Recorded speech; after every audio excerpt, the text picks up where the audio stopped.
एक बात याद रखिएगा, परिस्थिति जब प्रतिकूल होती है ना जीवन में, उस समय आपका निर्णय कैसा होता है उससे ठाकुर जी प्रसन्न होते हैं।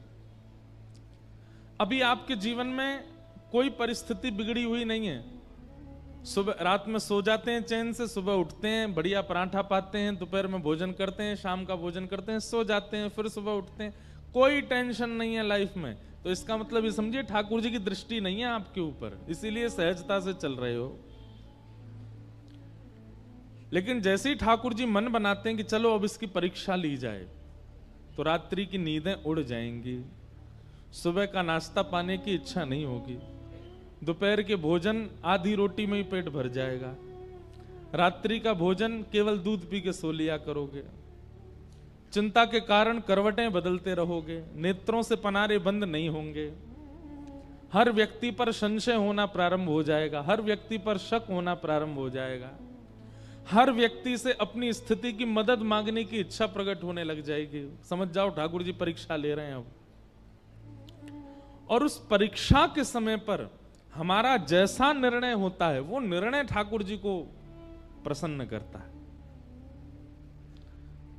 जैसे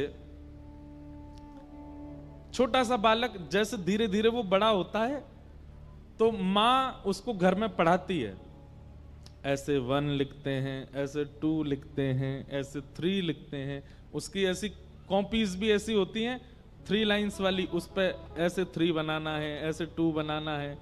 अब बच्चा जब तक माँ बना रही है तब तक तो बहुत खुश होता है, अचानक से माँ कहती है बेटा ले अब तू बना, तो फिर वो माँ को देखते रोता है, मुझसे तो बन ही नहीं रहा, और 2 को उल्टा 2 बना देता है, 3 को उल्टा बना देता है। इस प्रकार फिर उसकी परीक्षा होती है, 1-2 बार तो माँ हंसती है, और 4थी-5वीं बार माँ हाथ में स्केल लेके बैठती है, बोले बना अच्छे से। और फिर वो बालक ये सोचता है मेरी सबसे बड़ी शत्रु मेरी माँ है, मेरे पिताजी बस मुझसे प्यार करते हैं, क्यों? क्योंकि वो होमवर्क नहीं करवाते मुझसे, माँ करवाती है। कई घरों में पिता करवाते हैं। ठाकुर जी हमको कब कब अच्छे लगते हैं? जब जब सब हमारे अनुकूल चल रहा है। बिहारी जी आपसे बढ़िया कोई नहीं है, सब बहुत अच्छे हैं। लेकिन जैसे ही प्रतिकूल स्थिति आती है भय लगने लग जाता है। वास्तव में आपको भयभीत नहीं होना है उनसे जो परीक्षा ले रहे हैं, बस परीक्षा को बुद्धि लगा करके पार करना है। जीवन में आई हुई परीक्षा में आप निर्णय कैसा लेते हैं ठाकुर जी उससे प्रसन्न होते हैं। ठाकुर जी तो एक टास्क बना करके आपके जीवन में भेज देते हैं, और फिर ठाकुर जी इच्छा उनकी ऐसी होती है कि आप उससे निकलो, आप उसको पार करो। लेकिन जब हम भयभीत हो जाते हैं, जब हम उस स्थिति से भागने लग जाते हैं, तो ठाकुर जी बहुत निराश होते हैं। इसको इतनी कथाएं सुनवाई, आजकल तो इसके फोन में यूट्यूब में भी हम सब संत जनों की वाणी भेजते रहते हैं, फिर भी इतना विचलित हो रहा है, इतना परेशान हो रहा है, इतना दुखी हो रहा है। लेकिन जीवन में आई हुई परिस्थिति को परीक्षा मान करके और निर्णयात्मक बुद्धि से जब उसको पार कर लेता है कोई व्यक्ति, विचलित नहीं होता, ठाकुर जी उससे बहुत प्रसन्न होते हैं।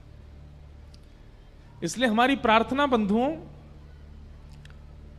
जब परीक्षा आती है, आती सबके है, मैं व्यास हूं मेरे जीवन में नहीं आती होगी ऐसा नहीं है, सबके जीवन में आती है। पर उस परीक्षा के समय पर विश्वास मत तोड़िए ठाकुर जी पर। आप लोग, मुझे पता है कई लोगों की ऐसी ऐसी परिस्थिति होती है, कभी कभी एकांत में जब मैं सुनता हूं तो मैं खुद सोच में पड़ जाता हूं कि इस परिस्थिति से कैसे निकलेगा। लेकिन संसार में एक भी परिस्थिति ऐसी नहीं है जिससे एग्जिट पॉइंट ठाकुर जी ने ना बनाया हो, सबका है। बस आप विचलित मत हो।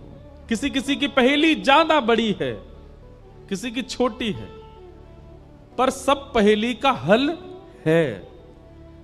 इसलिए विचलित मत होइए, बहुत शांत हृदय से, शांत बुद्धि से अपने निर्णय लीजिए और निकल पड़िए आगे।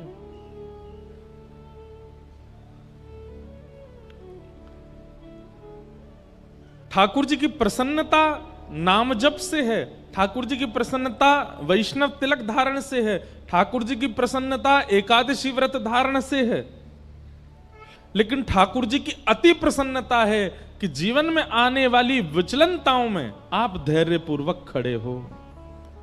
जीवन में आने वाले उतार चढ़ाव को आप बड़ी आसानी से पार कर रहे हो। ठाकुर जी उससे अति प्रसन्न होते हैं।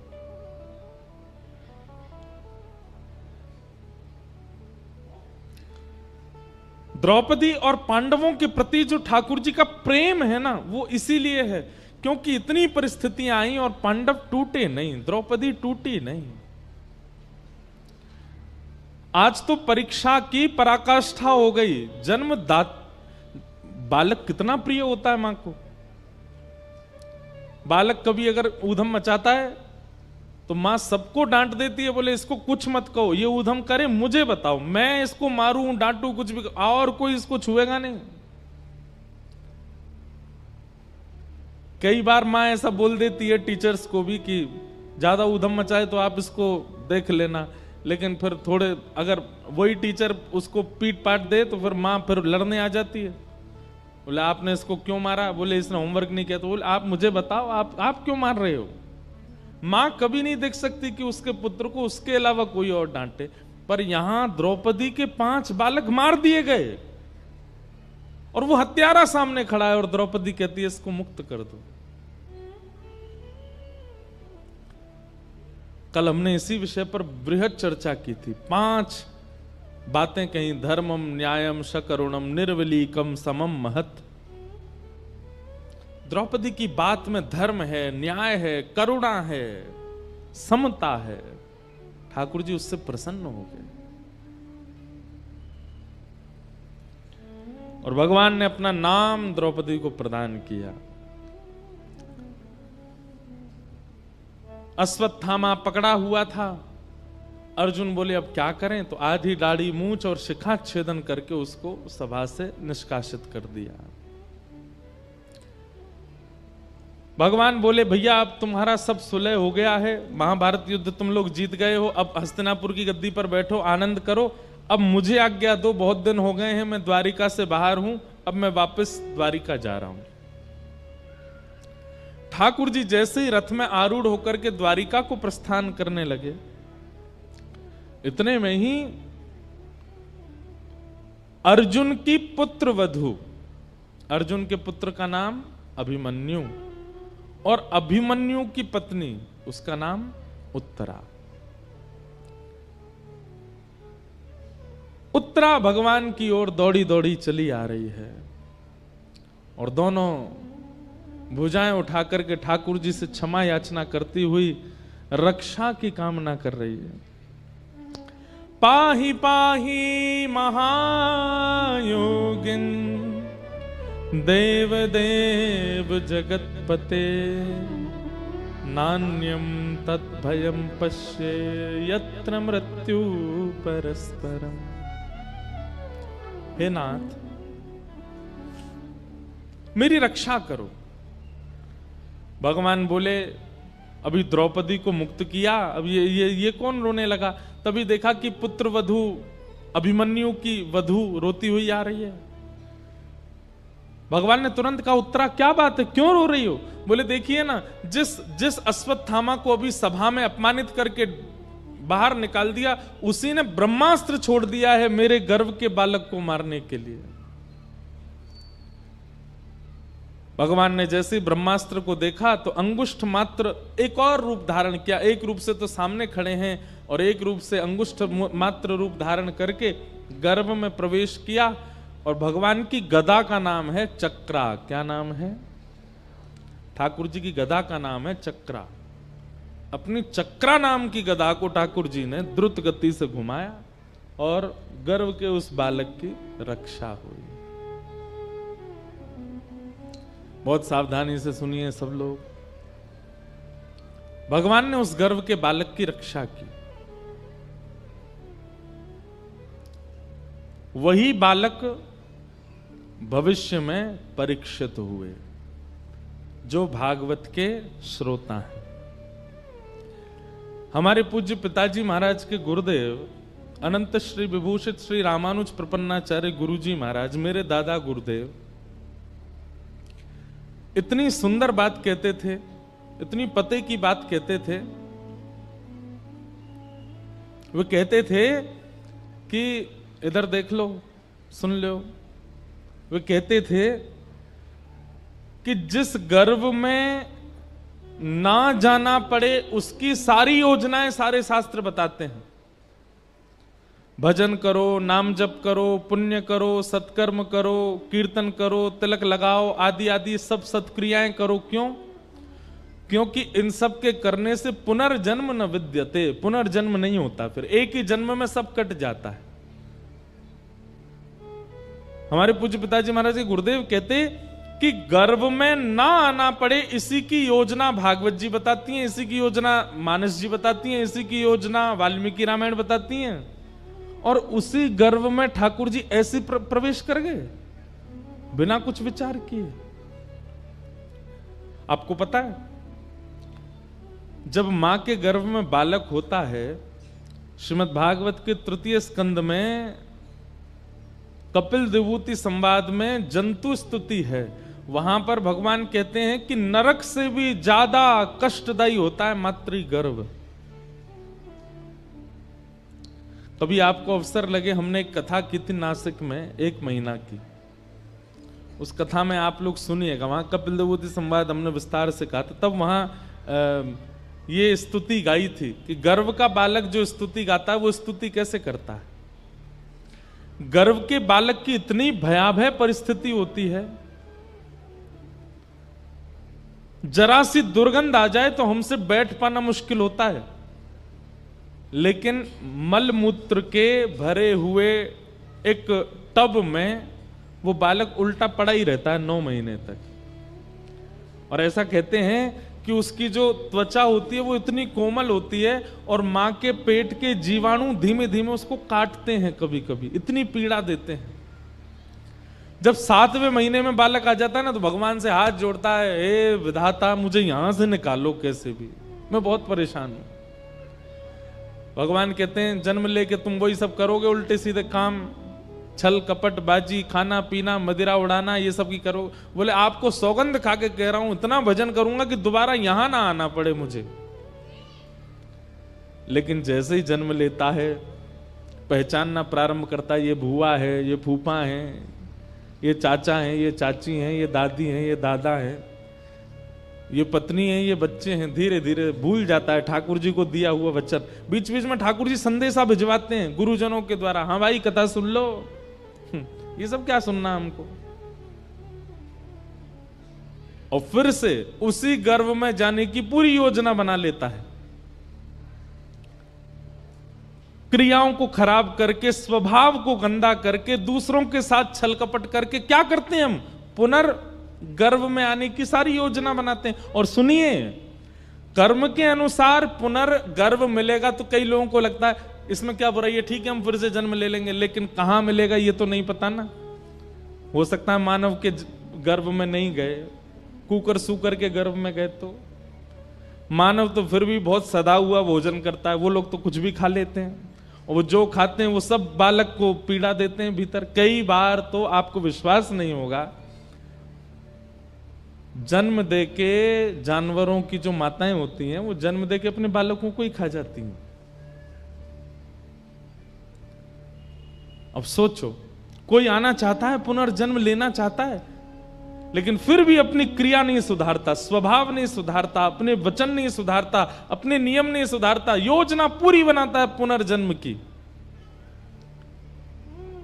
तो पूरी बात हम ये कहना चाहते हैं कि पुनर्जन्म ना लेना पड़े, उसी की योजनाएं सारी बताई गई। मातृगर्भ में ना आना पड़े, पीड़ा ना सहनी पड़े, उसी की योजना सब बनाते हैं। तो फिर भगवान कैसे उत्तरा के गर्भ में प्रवेश कर गए।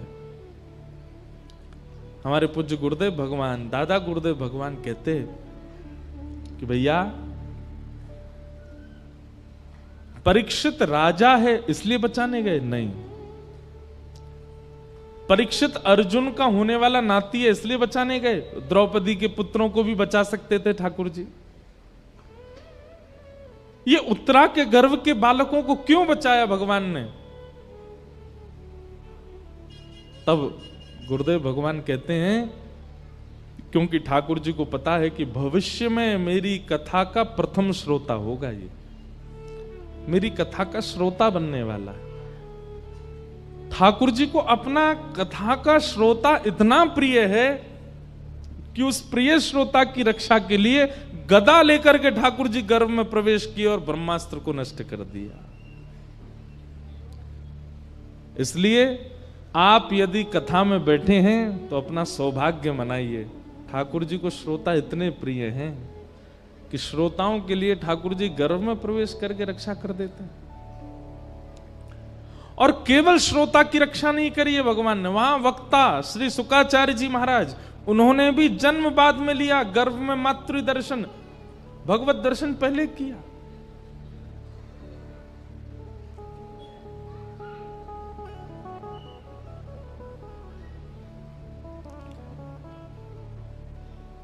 भगवान ने उत्तरा के गर्भ में प्रवेश करके उनके बालक की रक्षा की, और रक्षा करने के पश्चात भगवान बोले अब सब मंगल है, ब्रह्मास्त्र नष्ट हो गया आकाश में, अब हम चलें। तो कुंती स्तुति गाने लगी भगवान की। कुंती ने बहुत सुंदर स्तुति गाई। कुंती कहती हैं, नमस्ये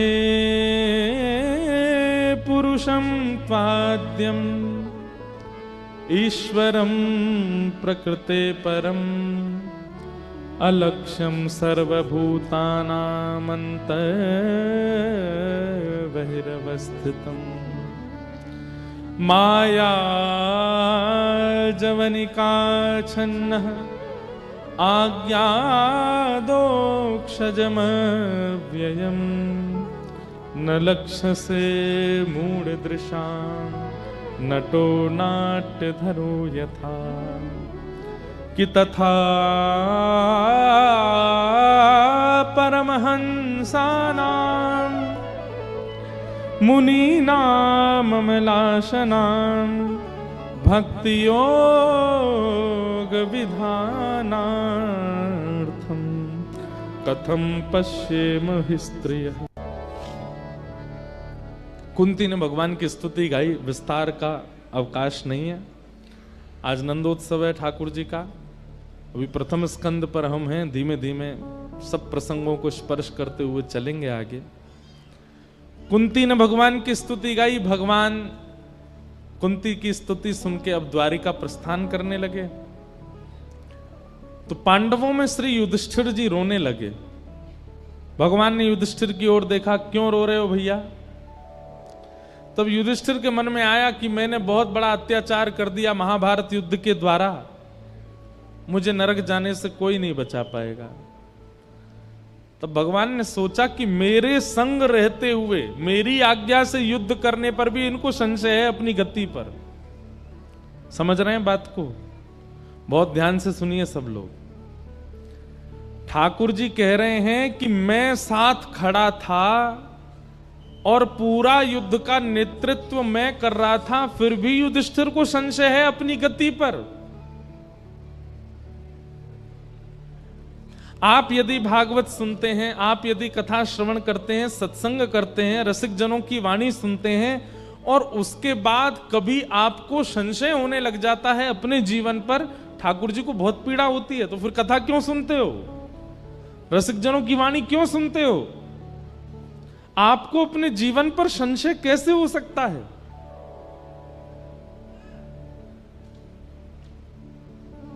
हमारे साथ श्री भगवान, हमें किस बात की चिंता। हमारे साथ श्री भगवान, हमें किस बात की चिंता। हमारे साथ है भगवान, हमें किस बात की चिंता। हमारे साथ है भगवान, हमें किस बात की चिंता। हमें किस बात की चिंता, हमें किस बात की चिंता। हमें बात की चिंता, हमें किस बात की चिंता। हमारे साथ हैं भगवान, हमें किस बात की चिंता। हमारे साथ है भगवान, हमें किस बात की चिंता।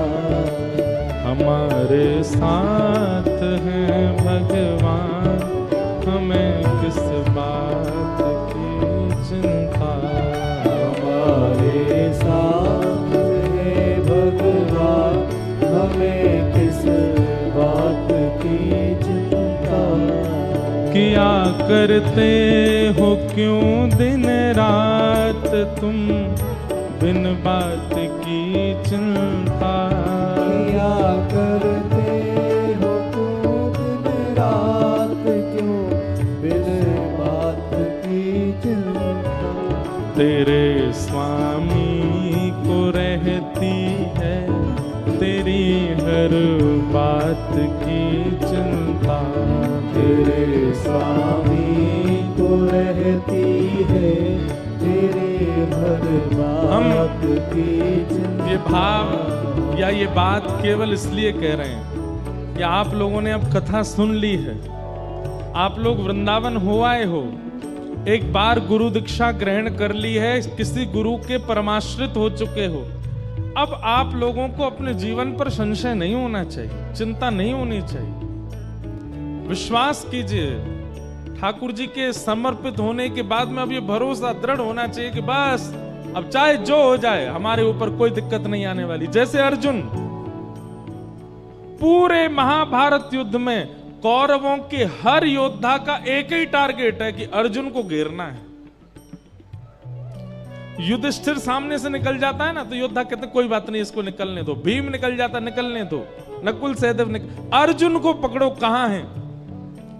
और अर्जुन ठाकुर जी के पीछे खड़ा है, बिल्कुल चिंता नहीं। अब आप सोचिए 18 दिन के युद्ध में एक बाण तो लगा होगा अर्जुन को। जब इतनी बड़ी सेना का एक ही केंद्र बिंदु है तो अर्जुन को एक बाण तो कहीं खरोंच ही आ गई होगी। कुछ नहीं हुआ अर्जुन को। क्यों? करिष्ये वचनम तव। ठाकुर जी को अपना रथ का सारथी बना करके उसने समर्पित कर दिया। मेरे जीवन की ये रथ डोर आपके हवाले, नाथ जहां ले चलो मैं तैयार हूं। और कौरवों के उस विशाल सेना के समुद्र को आकाश से जब देवता देखते थे ना, कौरवों की सेना ऐसे लगती थी जैसे कोई विशाल समुद्र में लहर उठ रही हो, और पांडवों की सेना ऐसी लगती थी जैसे 2-4 नदियां मिल गई हों।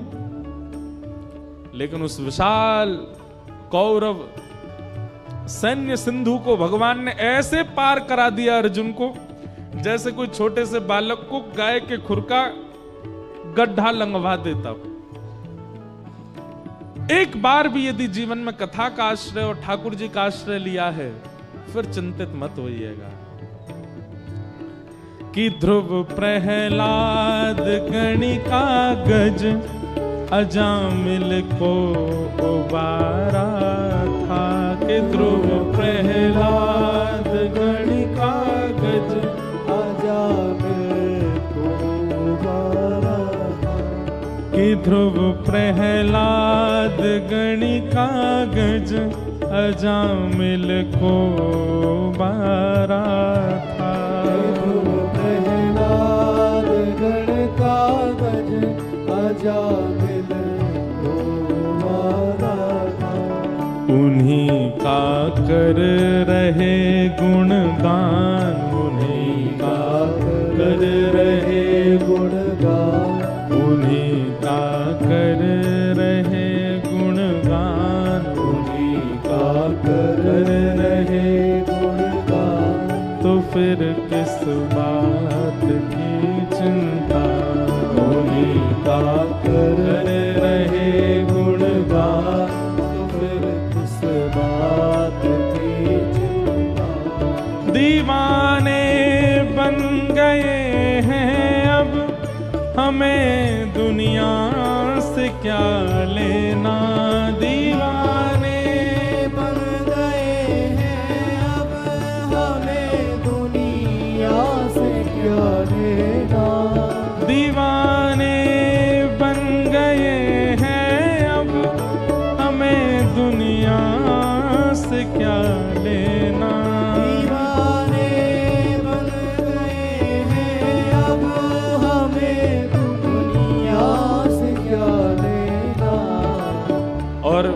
समर्पित व्यक्ति का लक्षण क्या है, वो सब दे देता है ठाकुर जी को। आप जब ठाकुर जी के आगे शीश झुकाते हैं, गुरु दीक्षा ग्रहण करते हैं, कथा श्रवण करते हैं, इसका मतलब क्या है, आपने स्वयं को अर्पित कर दिया। सभी कुछ कर दिया जब दान, सभी कुछ कर दिया जब दान, सभी कुछ कर दिया जब दान, सभी कुछ कर दिया जब दान, तो फिर किस बात की चिंता।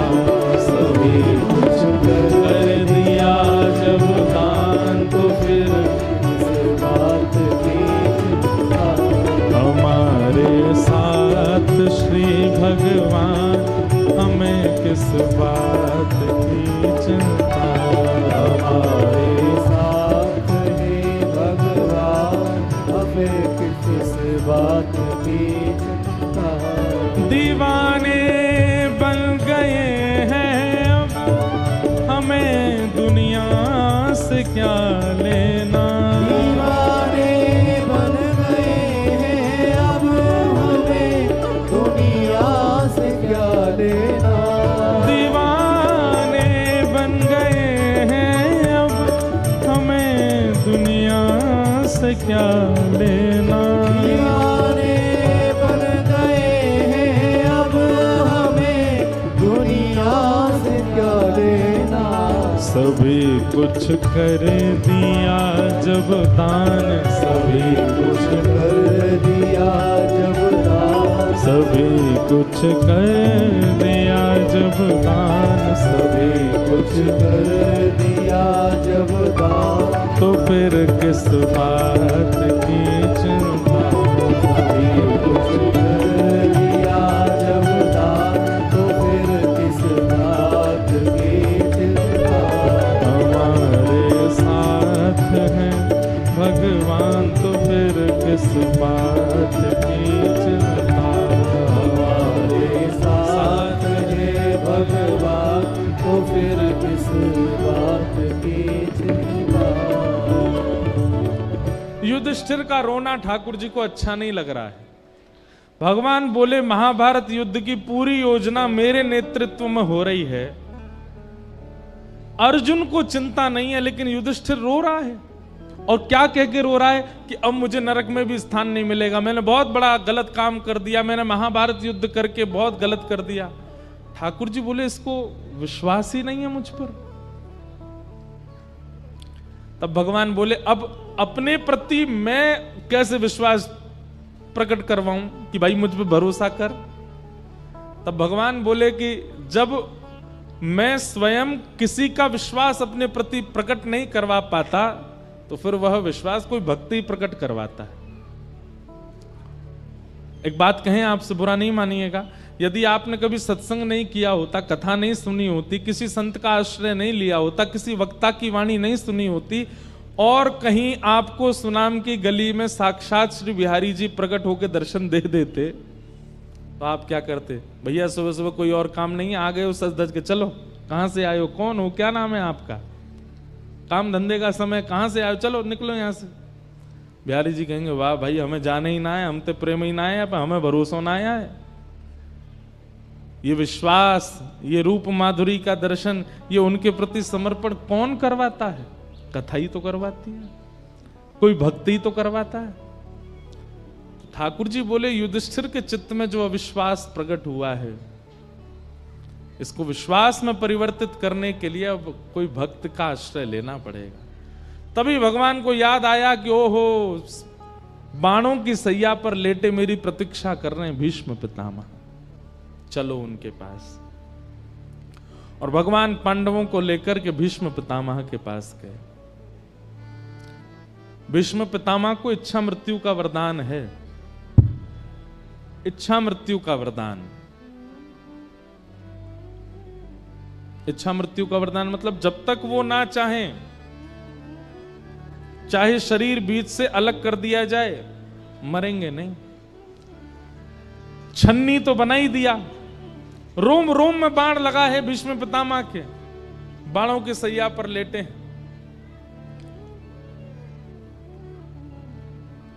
लेकिन प्राण नहीं गए। क्यों?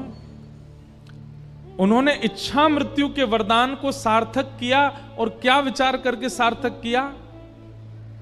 कि मैं ऐसे प्राण नहीं त्यागूंगा। मेरे प्राण कब निकलेंगे? बोले शंख चक्र गदा पद्मधारी द्वारिकाधीश मेरे सामने खड़े होंगे, उनके नेत्रों में मैं निहार रहा हूंगा, उनसे दो बातें हृदय की कर लूंगा, उसके बाद मेरे प्राण निकलेंगे। अब उससे पहले चाहे मेरे शरीर को कोई बीच से काट दे, मेरे प्राण नहीं निकलेंगे। मृत्यु देवी सामने खड़ी है हाथ जोड़ करके, महाराज आपके रोम रोम में बाण लगा है, रक्त की एक बूंद नहीं बची अब अंदर। अब तो मुझे आज्ञा दीजिए कि मैं आपको ले चलूं। भीष्म बताऊं बोले खड़ी रहे, जब तक श्याम सुंदर नहीं आएंगे उनका दर्शन नहीं कर लूंगा, प्राण नहीं त्यागूंगा मैं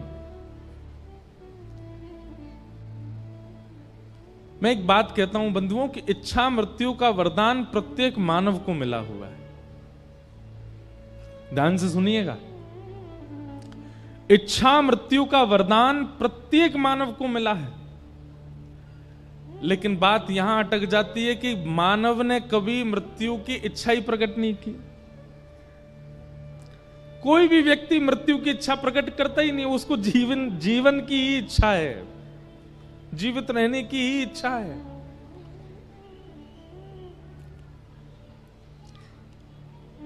सब लोग इधर देखिए, बहुत सावधानी से सुनिएगा।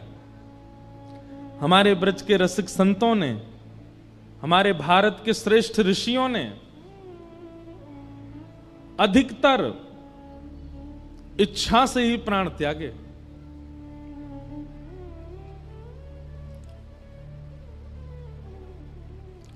मृत्यु की इच्छा बलवान नहीं है उनके आगे, हमारे आगे है। पर हमारे ब्रज के और भारत के कई ऋषियों ने अपनी इच्छा से प्राण त्यागे।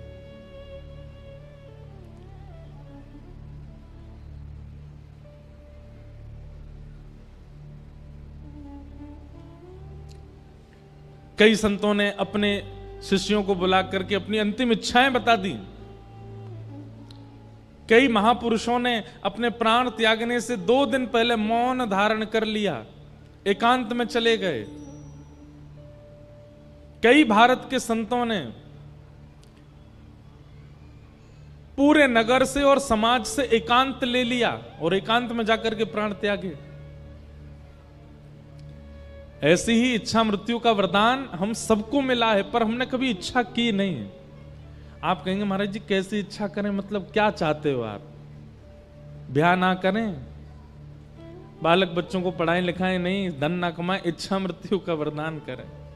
सुनिए, अपनी क्रियाएं करते रहिए, पर क्योंकि अकाट्य सत्य है मृत्यु, एक बार तो कभी विचार कीजिए कि मेरी मृत्यु कैसी हो,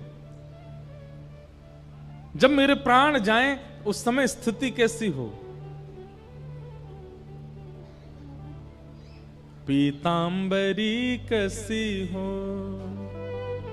मुखड़े पे एक हंसी हो, छवि मन में ये बसी हो, जब प्राण तन से निकले। इतना तो कहना स्वामी, जब प्राण तन से निकले। आप अपनी सब क्रियाएं करते रहिए, पर एक बार सोच लीजिए कि जब भी मेरा अंत हो, सबका होना है, तो कैसा हो। और अभी कम अवस्था में ही विचार कर लोगे और नित्य विचार करते रहोगे, नित्य विचार करते रहोगे, तो फिर ठाकुर जी योजना बनाएंगे, आपका अंतिम समय वैसे ही जाएगा जैसा आपने विचार किया। पर हमने कभी विचार किया ही नहीं कि हमारा अंतिम काल कैसे जाए। इसीलिए अधिकतर या तो हॉस्पिटलों में जाता है, या तो दवाइयों के बीच में जाता है, वेंटिलेटर पर जाता है, कहीं भी चले जाते हैं। इस प्रकार से प्राण जाएं, उससे अच्छा तो विचार कर लो।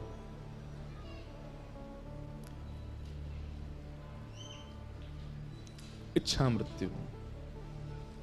हम सुनाम से वृंदावन जाएं राधा रमण, राधा वल्लभ बिहारी जी सब जगह दर्शन करें, और सब जगह दर्शन करने के बाद में और फिर श्री राधा वल्लभ लाल जी की प्रसादी पावें। वहीं पर एक रसिक महापुरुष की कथा चल रही हो, उनकी कथा श्रवण कर लें, वृंदावन की परिक्रमा करें, ब्रजरज माथे से लगावें, खूब हरिनाम संकीर्तन करते हुए नृत्य करें।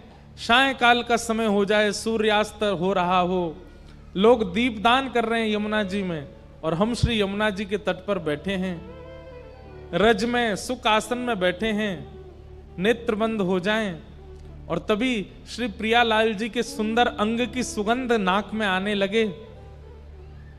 नेत्र खोल करके देखें तो सामने श्याम वर्ण की श्री यमुना जी में से दिव्य ठाकुर जी का स्वरूप प्रकट हो जाए।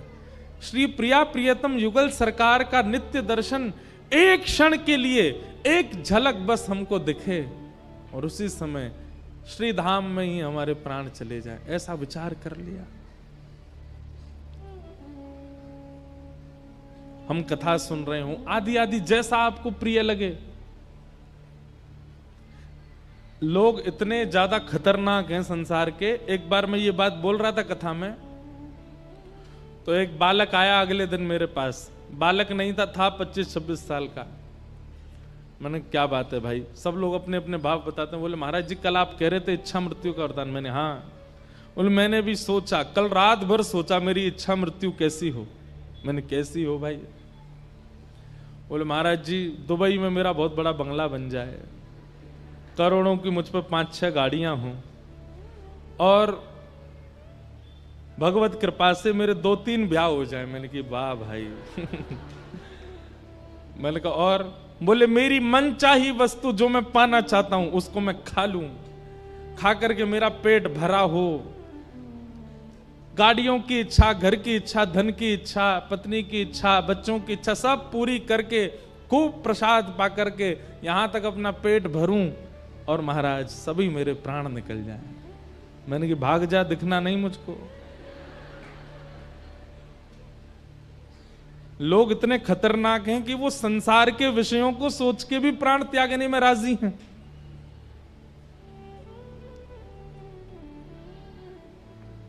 नरक ही मिलेगा अगर ऐसा कुछ सोचा तो, क्योंकि इच्छा मृत्यु निश्चित है। ये बात हम व्यास मंच से बैठ के कह रहे हैं।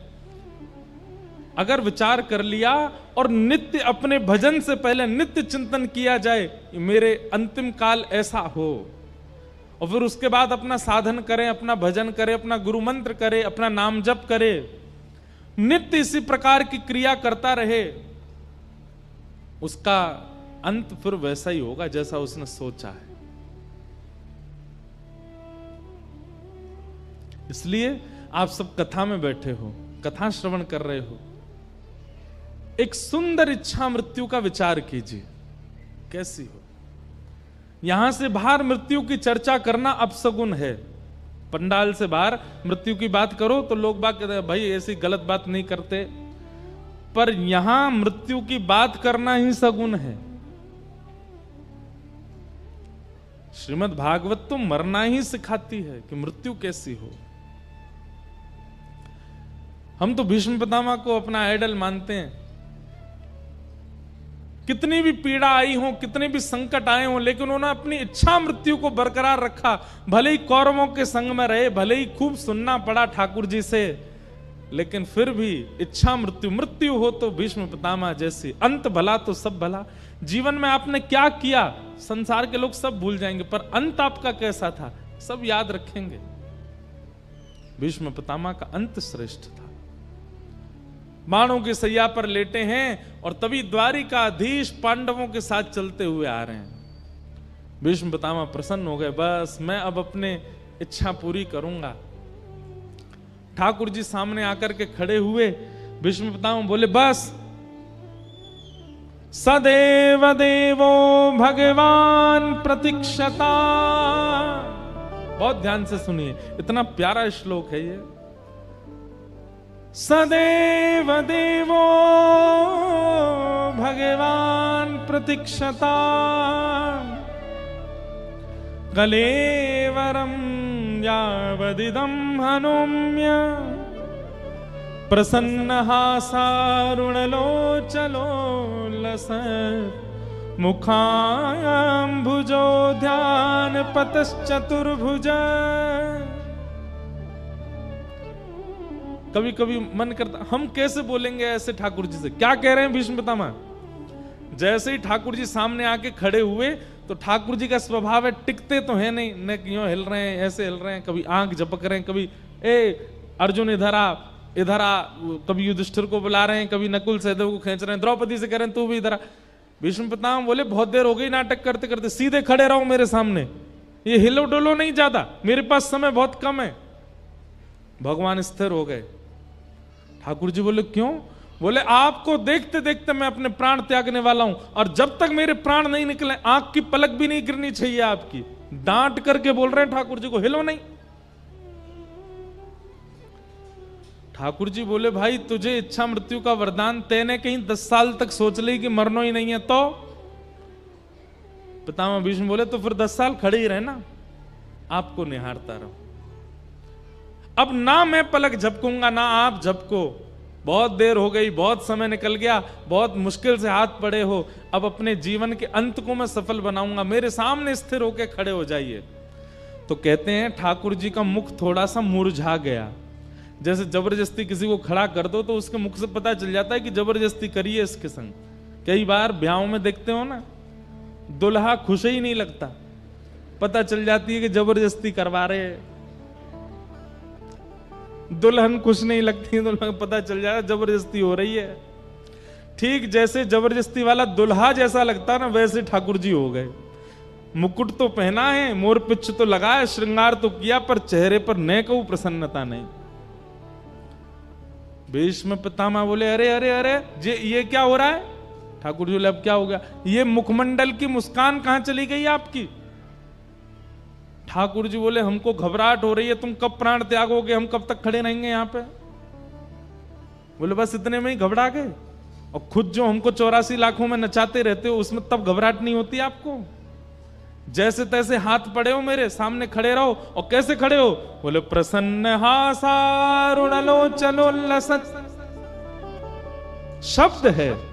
भीष्म पितामह कहते हैं प्रसन्न हो जाइए, आपके ये दो जो कपोल हैं ये गुलाब जामुन की तरह फूल जाने चाहिए, इतनी जोर से प्रसन्न होइए। और ऐसी स्थिति में आपको देखते हुए मैं अपने प्राण त्यागूंगा। भगवान जबरदस्ती मुस्कुरा रहे हैं, ले भैया देख ले। और भीष्म पितामह ठाकुर जी को देखते हैं, नेत्र सजल हो गए। और भीष्म पितामह ने भगवान की स्तुति गाई। इतिमति रूप कल्पिता वितृष्णा भगवत सात्वत पुंगवे विभुम्ने, स्वसुखमुपगते क्वचिद विहर्तुम प्रकृतिमुपेयुषि यद्भव प्रवाह, त्रिभुवन कमनं तमाल वर्णं रविकर गौरवरांबरं दधाने, वपुरल ककुलावृताननाब्जं विजय सखेरतिरस्तु मेन वद्य। बहुत सुंदर स्तुति है भीष्म पितामह की। अनेक बार मैंने विस्तार किया है भीष्म स्तुति का, लेकिन अंतिम श्लोक कहूं। भीष्म पितामह क्या कहते हैं? ललित गति विलास वल गुहास प्रणय निरीक्षण कल्पितो रुमान, कृतमनुकृतवत्य उन्मदान्ध प्रकृतिमगन किलयस्य गोपवध्व। सब लोग इधर देखो। भीष्म पितामह कह रहे हैं, हे नाथ, मैंने आपके सारे रूप देख लिए। कौन कौन से? आपका चतुर्भुज रूप देखा, आपका विराट रूप देखा, आपका सहस्त्र शीर्षा पुरुखः सहस्त्राक्षः सहस्त्रपात वो रूप भी देखा, जहां आपके 1000 मुख, 1000 हाथ, 1000 पैर। और जब महाभारत का युद्ध प्रारंभ हुआ तब आपका वो रूप भी मैंने देखा। बोले कौन सा रूप? बोले सपदि सखी वचो निशम्य मध्य निज परयोर वलयोर रथम निमेश्य। जब रथ भूमि रणभूमि के मध्य में आप अर्जुन के रथ को हाँकते थे, घोड़ों के पैरों से उड़ने वाली धूल आपके मुख पे आती थी और आप लगाम पकड़ करके अपनी बाजू से अपने माथे के बालों को दूर करते थे। शंख चक्र गदा पद्म वाले के हाथ में जब चाबुक और रस्सी देखी मैंने कहा वाह कन्हैया, तेरे ये रूप भी अद्भुत है। मैंने सारे रूप देख लिए आपके, पर एक रूप देखने की मेरी अभिलाषा है।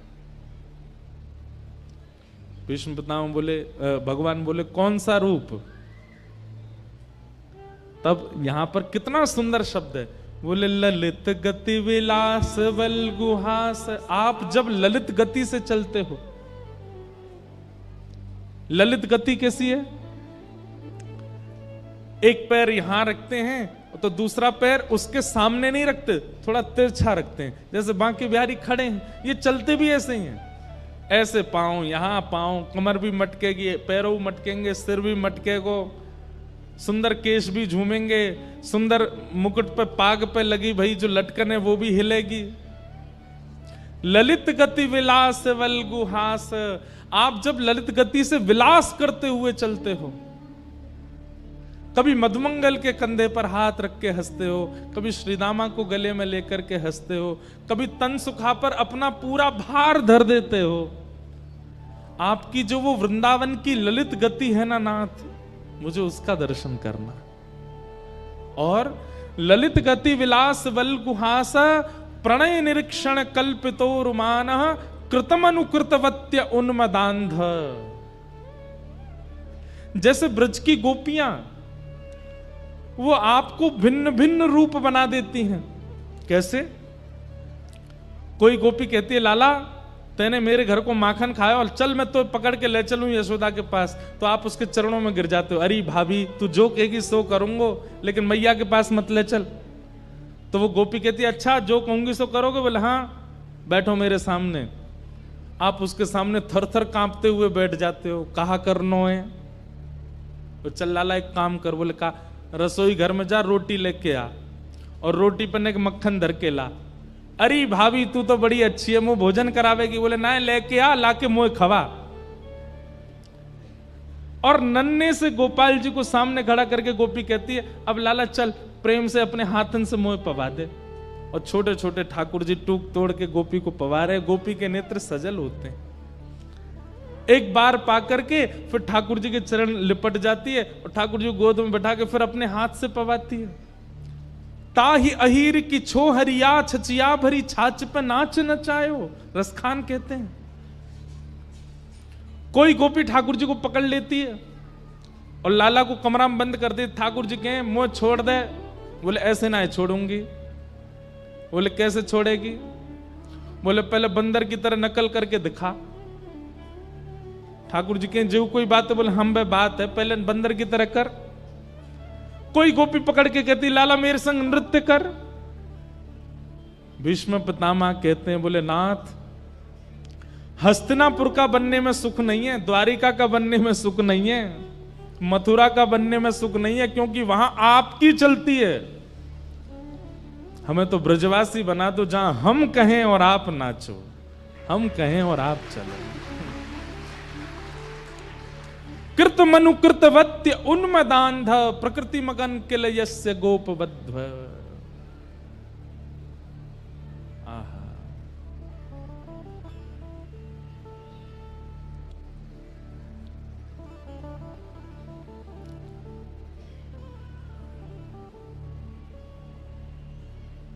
वो ललित गति का मुझे दर्शन करना है। हमारे अष्ट साप के सखा गाते हैं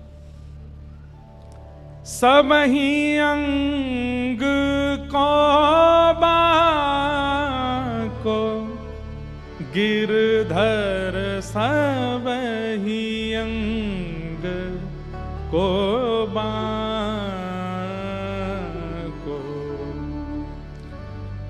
एक भी अंग ठाकुर जी का सीधा नहीं है, सब ही अंग को बांको।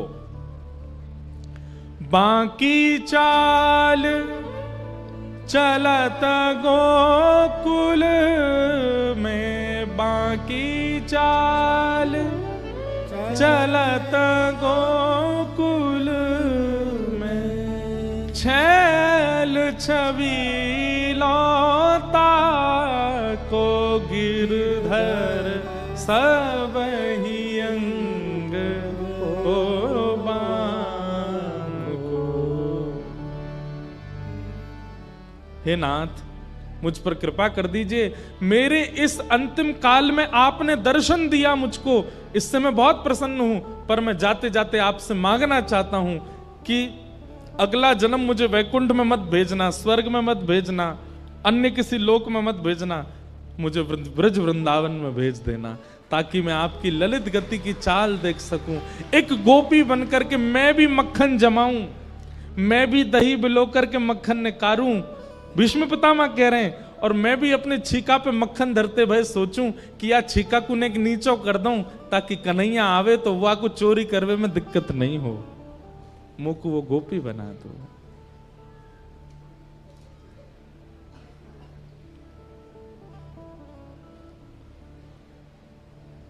ठाकुर जी भीष्म पितामह से बहुत प्रसन्न हो गए। भीष्म पितामह ने अपनी स्तुति के अंत में ब्रज को याद किया और पितामह भीष्म ने अपने प्राण त्याग दिए, भगवान द्वारिका को चले गए। यहां पर परीक्षित का जन्म हुआ, धीरे धीरे परीक्षित बड़े हुए। अर्जुन ने एक बार आकर के संदेश सुनाया कि द्वारिकाधीश लीला पूरी करके चले गए। परीक्षित को राज्य गद्दी पर बिठा करके पांचों पांडव स्वर्गारोहण को चले गए। परीक्षित की आयु ज्यादा बड़ी नहीं, छोटे से थे। ब्राह्मणों के नेतृत्व में बहुत कम अवस्था में, 6-7 वर्ष की अवस्था में परीक्षित राजा बन गए। बताओ, एक छत्र सम्राट बन गए। लेकिन ब्राह्मणों के निर्देश में राजपाट संभालने लगे, धीरे धीरे बड़े हुए, उनका विवाह हुआ, जन्मेजय आदि पुत्र हुए। एक दिन परीक्षित को कलयुग मिला। बैल के पैर काट रहा था काला काला व्यक्ति। परीक्षित ने उसको मारने का प्रयास किया तो चरणों में गिर गया और कहा, महाराज मुझे मत मारिए, मैं ब्रह्मा के द्वारा बनाया गया हूं। परीक्षित बोले, कौन हो तुम? बोले, सतयुग के बाद त्रेता आता है, त्रेता के बाद द्वापर, और द्वापर के बाद मेरी आगमन होता है कलयुग। मैं कलयुग हूं। कलयुग नाम सुनते ही परीक्षित घबरा गए। बोले, तुम कैसे आए? बोले, जैसे ही भगवान धराधाम छोड़ करके गए, मेरा आगमन हो गया। परीक्षित ने कहा कि मेरा राज्य छोड़ के जाना पड़ेगा। कलयुग ने कहा, मैं नहीं जा सकता, ये युग व्यतिक्रम है, आप कृपा करके मुझे कुछ स्थान दे दीजिए, मैं वहीं रहूंगा।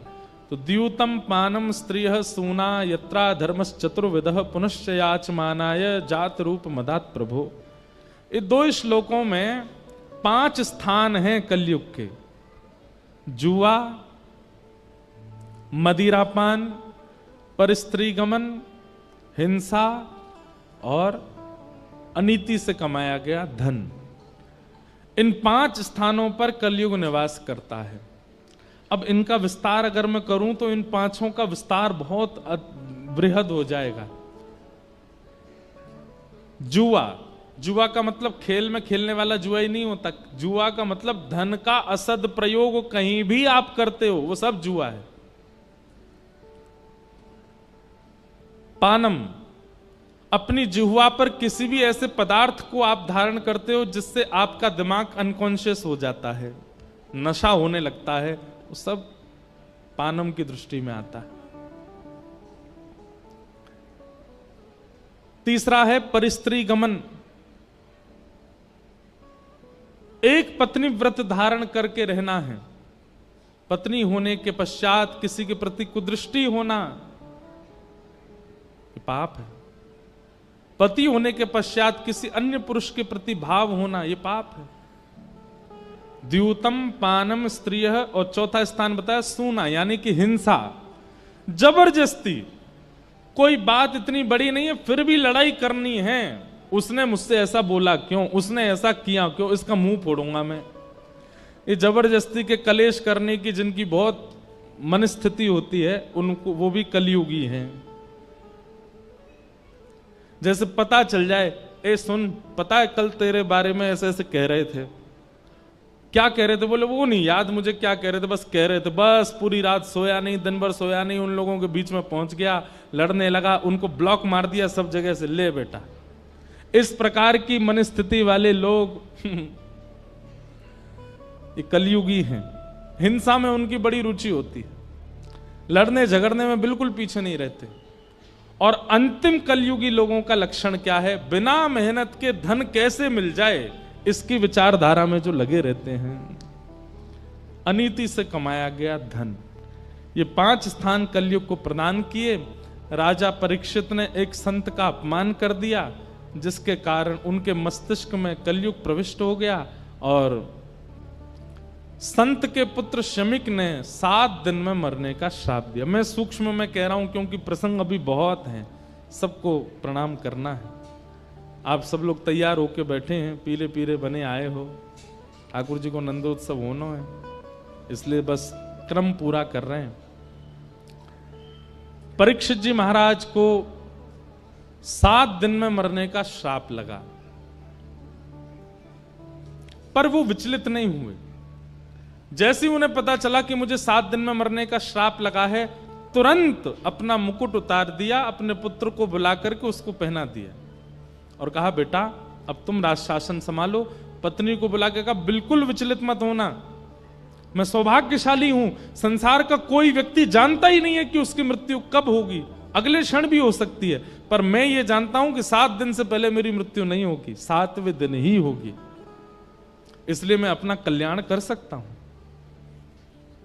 मतलब जीवन में होने वाली स्थिति को नकारात्मक वे में ना सोच करके उसमें कोई सकारात्मक बुद्धि रखता है, ये एक वैष्णव का लक्षण है। कोई काम जिसके लिए आप वर्षों से लगे थे, अंत में आकर के वो नहीं बना, संसारी व्यक्ति तो टूट जाएगा, लेकिन वैष्णव वो टूटेगा नहीं, वो उसके प्रति भी कोई सकारात्मक भाव रखेगा। शायद ये काम बन जाता, बनने के बाद में कुछ बहुत बड़ी घटना हो जाती, इसलिए ठाकुर जी ने बनने ही नहीं दिया, ऐसी विचारधारा। परीक्षित की सोच कितनी अच्छी है। परीक्षित कहते हैं कि संसार का कोई भी व्यक्ति नहीं जानता कि उसकी मृत्यु कब होगी, पर मैं जानता हूं कि मैं 7 दिन से पहले तो नहीं मरूंगा, इसलिए देवी इन 7 दिनों को मैं भगवत अर्पित करना चाहता हूं, मुझे आज्ञा दो। पत्नी की आज्ञा लेकर के परीक्षित वन में चले गए और वन में उन्हें श्री अनेक संत मिले, तभी वहां श्री सुखदेव जी का आगमन हुआ। बोलो सुखदेव जी महाराज की। सुखदेव जी महाराज जैसे आकर के मंच पर विराजमान हुए, परीक्षित ने चरणों में प्रार्थना करते हुए कहा, महाराज जल्दी मरने वाले की मुक्ति का उपाय बताओ। जिसके जीवन के केवल 7 दिन बचे हैं, उसको मुक्ति प्राप्त करने के लिए क्या करना चाहिए, कृपा कर आप मुझे आज्ञा दें। और यहां से श्री सुखदेव जी बोलना प्रारंभ करते हैं। अब देखो एक बात सुनिएगा, सब लोग इधर देखो, सावधानी से सुनो। सुखदेव जी का प्रसंग अब प्रारंभ हो रहा है।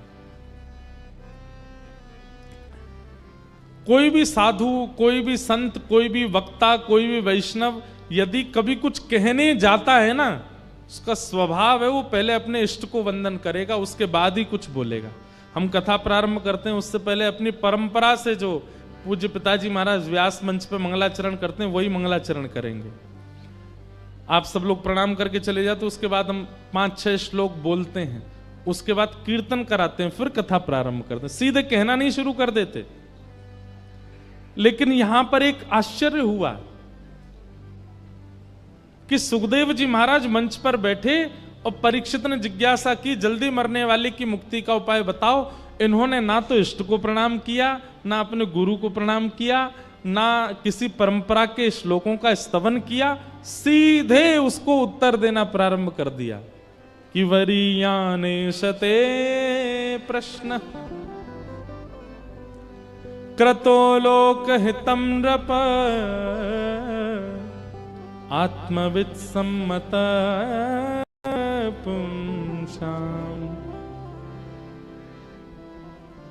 वरीयानेशते प्रश्नः कर्तो लोक हितम नृप आत्मविद सम्मतः पुंसाम श्रोतव्यादिषु यः परः। इसका मतलब क्या है? अगर वैष्णव बिना इष्ट को प्रणाम करने बोलने लग जाए तो हो सकता है कहीं ना कहीं वो हमारे किसी भाव से अप्रसन्न है, या फिर हमने जो जिज्ञासा की है वो जिज्ञासा उचित नहीं है, इसीलिए। और वही बात हुई। सुखदेव जी महाराज कहते हैं, बोले राजन, तुमने जो ये प्रश्न किया है ना, जल्दी मरने वाले की मुक्ति का उपाय क्या है,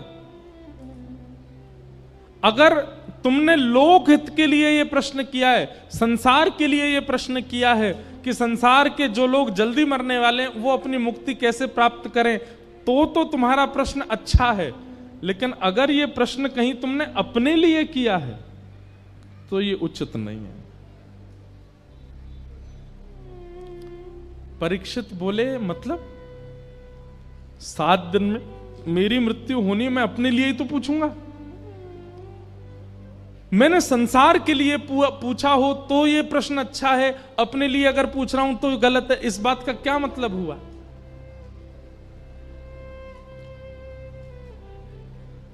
जो लोग आ रहे हैं, जा रहे हैं, उठ रहे हैं, बैठ रहे हैं, हमारी प्रार्थना है पीछे वाले लोग इतने शांति से कथा सुनते हैं, आगे वाले लोग एक तो लेट आते हैं और फिर आके उठ उठ के और भागते हैं, सबको डिस्टर्ब करते हैं। ये देखो पीछे वाले ताली बजा रहे हैं, कोई नहीं, हम तुमको ही कथा सुना रहे हैं। बिल्कुल, आगे वाले तो बैठ जाते हैं बस। वो बेचारे इतने ध्यान से कथा सुनते हैं, पर ये बीच वाले और आगे वाले, इनको उठने से ही फुर्सत नहीं होती, यहां से आएंगे वहां, हमारा भी ध्यान भंग होता है। इतना अद्भुत प्रसंग चल रहा है। अगर ये आपके जीवन के कई प्रश्नों के उत्तर हैं और फिर बाद में आप यही प्रश्न हमसे एकांत में करोगे, जब मिलने आते हो, महाराज जी इसका उत्तर बता दो, कथा क्यों नहीं सुनी थी? पता है आपको, ये वैसी बात हो जाती है कि टीचर ने क्लास में पढ़ाया, तब तो सुने नहीं, जब प्रश्न पेपर आ गया, सर आपने ये तो पढ़ाया ही नहीं था।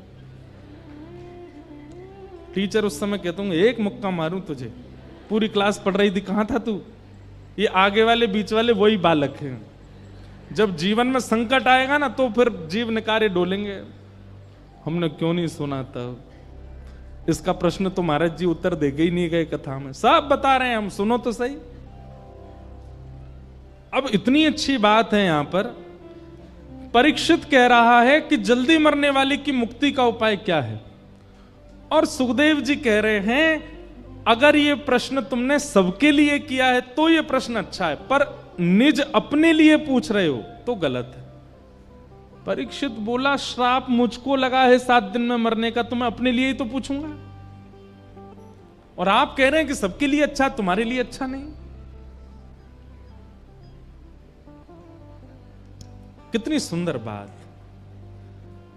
सुखदेव जी कहते हैं, परीक्षित ये प्रश्न तुम्हारे लिए उचित इसलिए नहीं है क्योंकि तुम कौन हो, ये बड़ी बात है।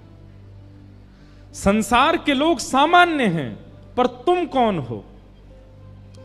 मैं पांडवों का वंशधर, बोले नहीं, गलत उत्तर दिया तुमने। मैं पृथ्वी का एक छत्र सम्राट परीक्षित, बोले यह भी गलत उत्तर है। तो फिर मुझे क्या उत्तर देना चाहिए? तब श्री सुखदेव जी महाराज कहते हैं, तुम वो बालक हो जिसकी मृत्यु को भगवान ने टाला था, तुम वो बालक हो जो अपनी मातृ गर्भ में प्राण त्यागने वाला था, पर ठाकुर जी ने आकर के तुमको बचाया। तुम वो बालक हो, तुम वो बालक हो जिसने जन्म बाद में लिया है, गर्भ में भगवान का दर्शन पहले किया है। और ऐसा बालक, बात सुनो, ऐसा बालक जिसकी रक्षा स्वयं प्राणनाथ ने की हो, जिसकी रक्षा स्वयं संसारनाथ ने की हो, जगन्नाथ ने की हो, वो बालक मेरे सामने हाथ फैला के कह रहा है जल्दी मरने वाले की मुक्ति का उपाय बताओ। तुम तो पहले ही मुक्त हो चुके हो क्योंकि तुम्हारी रक्षा भगवान ने की है। ठाकुर जी की एक झलक किसी पर पड़ जाए, ठाकुर जी का स्पर्श किसी को हो जाए, ठाकुर जी के भ्रमण के दायरे में, जहां ठाकुर जी भ्रमण कर रहे हो उस दायरे में अगर कोई जीव जंतु भी आ जाए उसकी भी मुक्ति हो जाती है। तुम तो वो बालक हो जिसने अपनी मातृ गर्भ में भगवान का दर्शन किया, तुम मुक्ति की कामना कैसे कर सकते हो? सीधी बात यह है परीक्षित, तुम पहले से ही मुक्त हो, तुम्हें मुक्ति की कामना नहीं करनी है, तुम्हारी मुक्ति तो होगी ही होगी, क्योंकि तुम तो ठाकुर जी के संस्पर्श के बालक हो। इसलिए ये प्रश्न अगर तुम अपने लिए कर रहे हो तो ये उचित नहीं है, क्योंकि तुम्हारी मुक्ति से कोई अभिप्राय नहीं है। शुकाचार्य जी महाराज कहते हैं भगवान ने मां के गर्भ में प्रवेश करके तुमको केवल इसलिए बचाया कि एक दिन तुम मुक्ति मांगो। वही मुक्ति जो पूतना को भी मिली है, वही मुक्ति जो शूर्पणखा को भी मिली है, वही मुक्ति जो कुंभकर्ण को भी मिली है, वही मुक्ति जो रावण को भी मिली है, वही मुक्ति जो कंस को भी मिली है, वही मुक्ति जो अघासुर, बकासुर, धेनुकासुर, सारे असुरों को यह मुक्ति मिल चुकी है, वही मुक्ति परीक्षित भी मांग रहा है। तो फिर भगवान ने तुम्हारी मां के गर्भ में तुमको बचाया क्यों? ठाकुर जी को कोई उम्मीद है तुमसे, इसलिए। एक बात बताएं बंधुओं, लगभग संसार का हर व्यक्ति अपने जीवन में एक बार तो ऐसी स्थिति से निकल के आता है जहां वो मृत्यु के बिल्कुल किनारे पे खड़ा था और वो बच जाता है। बस कैसे कृपा हो जाती है, क्या होता है, इसका मतलब क्या है? ठाकुर जी एक मौका, अवसर तो सबको देते हैं। हम सब परीक्षित हैं, हम सबको ठाकुर जी कभी ना कभी जरूर बचाते हैं, लेकिन उसके बाद भी हम संभलते नहीं, फिर भी संसार की क्रिया और फिर अंत में मुक्ति की कामना करते हैं। हम सबको श्री सुखदेव जी महाराज कह रहे हैं तुम्हारी रक्षा भगवान ने क्यों की थी उस दिन? इसीलिए कि तुम एक दिन मुक्ति मांगो। मान लीजिए आप नाम जापक हो, मैं कथाकार हूं, हम दोनों को ही मुक्ति मिल जाए और हम दोनों हाथ पकड़ करके गए वैकुंठ, और हम बड़े प्रसन्न, भाई सुनाम से अकेले तुम और मैं दोनों जा रहे हैं वैकुंठ। वैकुंठ में जैसे हम पहुंचे बोले हमको तो मुक्ति मिली, हमको तो मुक्ति मिली। वैकुंठ के द्वार खुले, भीतर प्रवेश किए, बहुत ऐसा लग रहा था हम कितने इंपॉर्टेंट हैं। और जैसे ही भीतर गए तो हमको कहां बैठा दिया गया, लीजिए आप यहां बैठ जाओ। हम जाके बैठ गए, हमने देखी हाँ भाई लंबी लाइन है यहां पे, देखें तो और किस किस को मुक्ति मिली है। अरे ये तो अमृतसर वाले भाई साहब हैं, इनको भी मुक्ति मिली है। अरे ये तो हिसार वाले भैया, इनको भी मिल गई है। तभी क्या देखा थोड़ी दूर पे, ये 10 मुंह वाला कौन बैठा, बोले ये रावण है, इसको भी मिली है। हमने इतना नाम जप किया, हमने इतनी कथाएं सुनी, इतनी परिक्रमा करी, परिक्रमा कर करके गिरिराज जी की छोटे है गए हम, तब जाकर के हमको मुक्ति मिली। और ये राक्षस अपने 10 मुंह से गाली देता था, इसको भी मुक्ति दे दी ठाकुर जी ने। तब फिर आपको लगेगा ना हम में इसमें अंतर क्या है? फिर जो भजन करके हमको मिला वो द्वेष करके इसको भी तो मिला है। क्योंकि गोस्वामी जी कहते हैं भाव कुभाव अनख आलसहु, नाम जपत मंगल दिश दशहु। भाव से कुभाव से कैसे भी ठाकुर जी को स्मरण करते हो, मंगल तुम्हारा होगा। मुक्ति की कामना नहीं। परीक्षित, मुक्ति तो तुमको मिली हुई है। परीक्षित ने हाथ जोड़ के कहा तो फिर इन 7 दिनों का मैं क्या करूं? ये जो 7 दिन मुझे मिले इसका मैं क्या करूं? बोले यह भी प्रश्न है कि उस ब्राह्मण बालक ने तुमको 7 दिन में मरने का ही क्यों कहा? ऐसा क्यों नहीं कहा कि अभी इसी वक्त तक्षक सर्प डस दे और राजा परीक्षित की मृत्यु हो जाए? उसने ऐसा क्यों कहा कि अगले 7 दिन में मृत्यु हो? यह भी तुम्हारे ऊपर कृपा है। मुक्ति के लिए 7 दिन की आवश्यकता नहीं।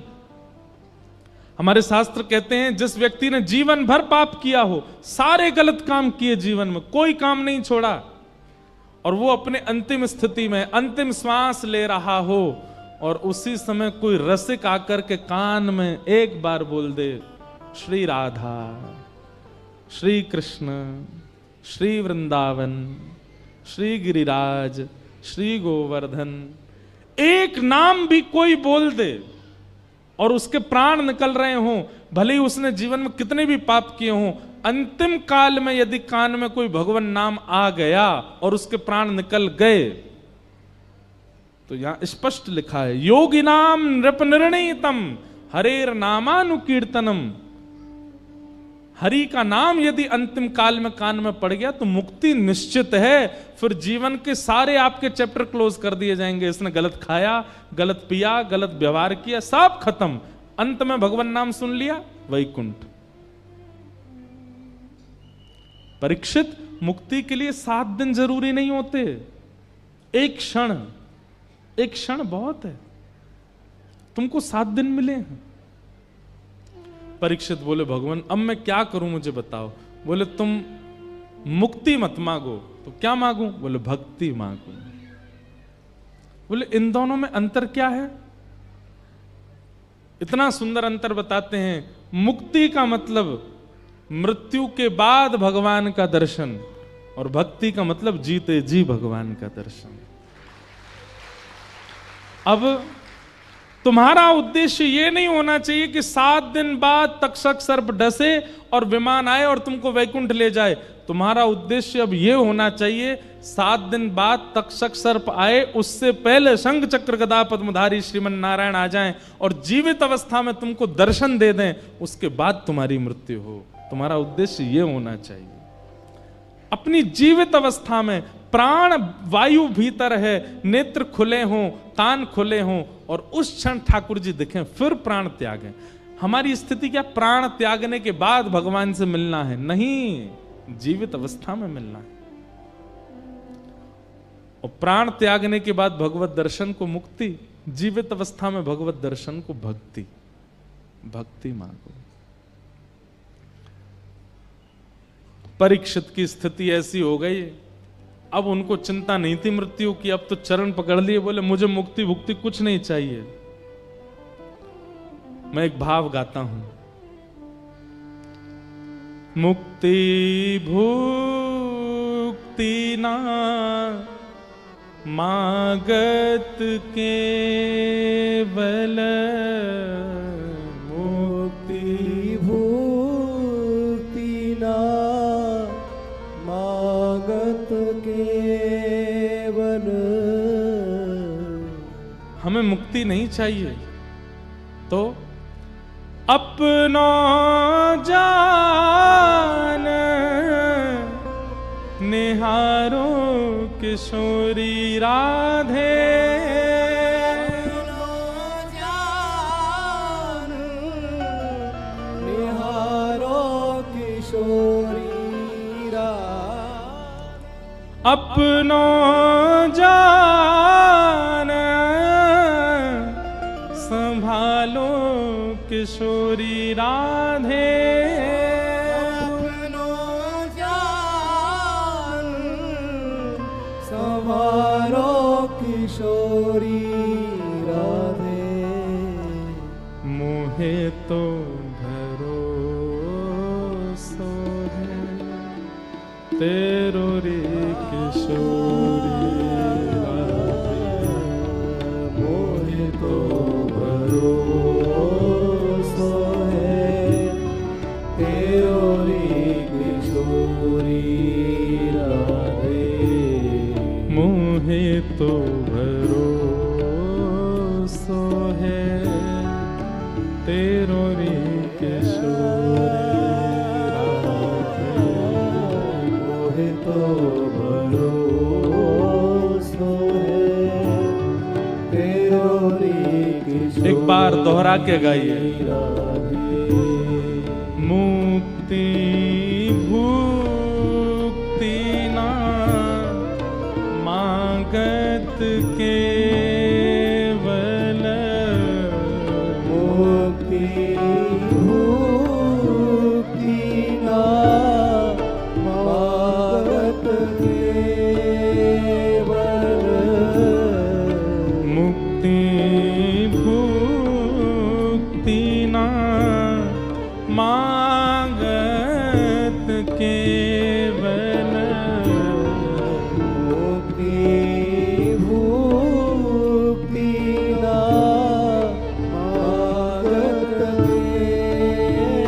फिर अपना जान संभालो किशोरी राधे, अपनो जान संभालो किशोरी राधे। इसका भाव क्या है? हमें मुक्ति नहीं चाहिए, भुक्ति नहीं चाहिए। हे श्यामाजू, केवल एक बार आप बस ये कह दियो, ये मेरो है, ये जो बैठो है ना, ये मेरो है। बस आप ये कह देना कि हम आपके हैं, और ये कहने के बाद भले ही जीवन भर हमारी ओर देखना मत, हम पर कोई कृपा मत करना, हमें छोड़ देना अकेले, हम जीवन पूरा व्यतीत केवल इसी भाव में कर लेंगे। किशोरी जी ने हमें अपनाया है। अपनो जान संभालो किशोरी राधे, अपनो जान संभालो किशोरी राधे। मोहे तो भरोसा है तेरो रे किशोरी राधे, मोहे तो भरोसा है तेरो रे किशोरी राधे। मोहे तो भरोसा है तेरो री किशोरी राधे, मोहे तो भरोसा है तेरो रे किशोरी राधे। मोहे तो भरोसा है तेरो री किशोरी राधे, मोहे तो भरोसा है तेरो रे किशोरी राधे। मोहे तो भरोसा है तेरो रे किशोरी राधे, मोहे तो भरोसा है तेरो रे किशोरी राधे। साधनहीन दीन में राधे, साधनहीन दीन मेरा राधे। तुम करुणामयी प्रेम अगाधे,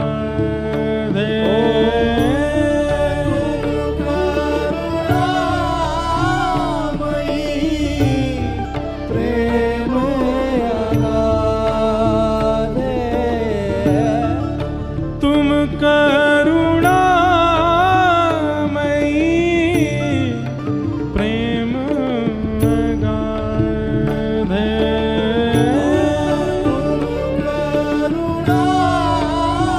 करुणामयी प्रेम अगाधे। मोहे तो भरोसा है तेरो रे किशोरी राधे, मोहे तो भरोसा है तेरो रे किशोरी राधे।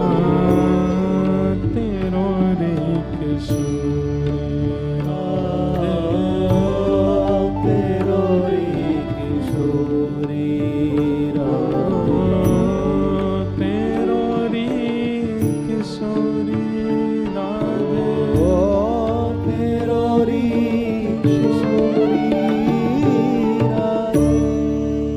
और कोई कामना नहीं है हमारी।